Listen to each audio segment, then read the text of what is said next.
Not this shameless making a show of yourself. She feels so safe. She's mistaken. Oh, she'll soon realise just how mistaken she is. A champagne cork pops and Eve cheers.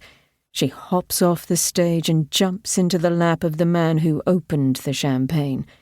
He passes her a glass and she laughs, throwing her head back, curls like a waterfall. Everyone laughs. If you think about it, they're laughing at me.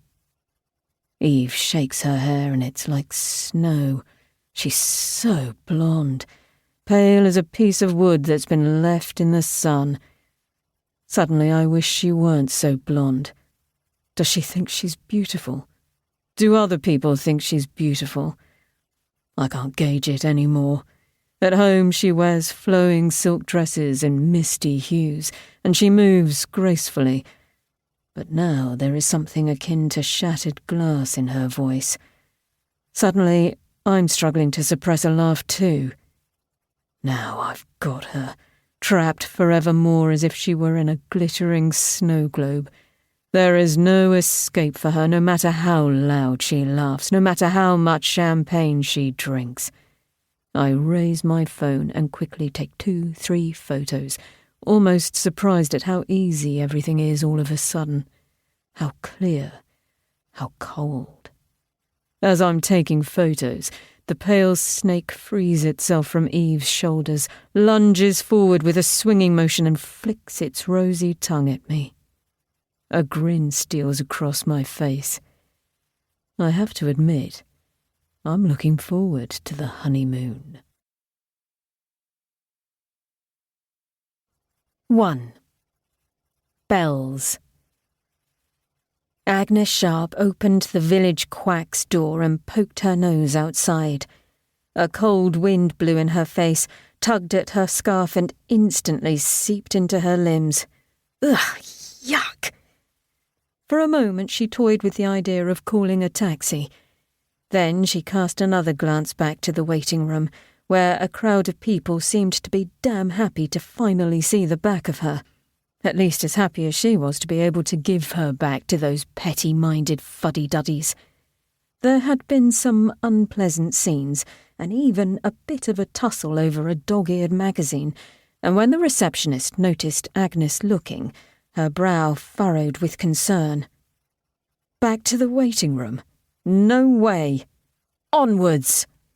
Agnes fished her walking stick out of the umbrella stand and stepped pluckily onto the pavement. At least the air out there was fresh, not as stale as in the surgery, and a bit of exercise had never hurt anyone. Except her hip, maybe. Leaning heavily on her walking stick, off she strode.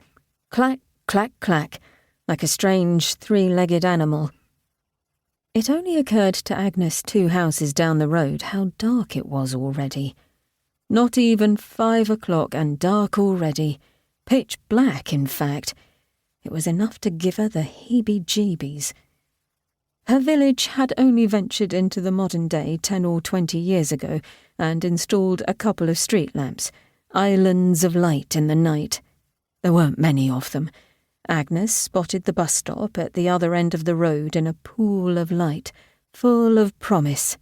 That's where she was heading. But first she had to struggle past the church, which, shrouded by the graveyard, lay in thick, soupy darkness. Agnes clutched her walking stick.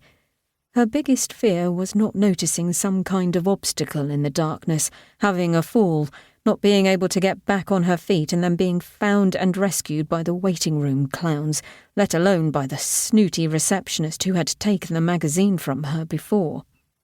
The scandal, the shame, the snide remarks. It didn't bear thinking about. So she proceeded even more slowly and used her stick to feel in front of her for trip hazards in the dark. Nothing. To top it all, the church bells suddenly started up all at once as if they were poking fun at her. Agnes winced. Up until very recently, she wouldn't really have noticed the ringing, a muffled background noise like so many others. But now, with the hearing aid, each chime...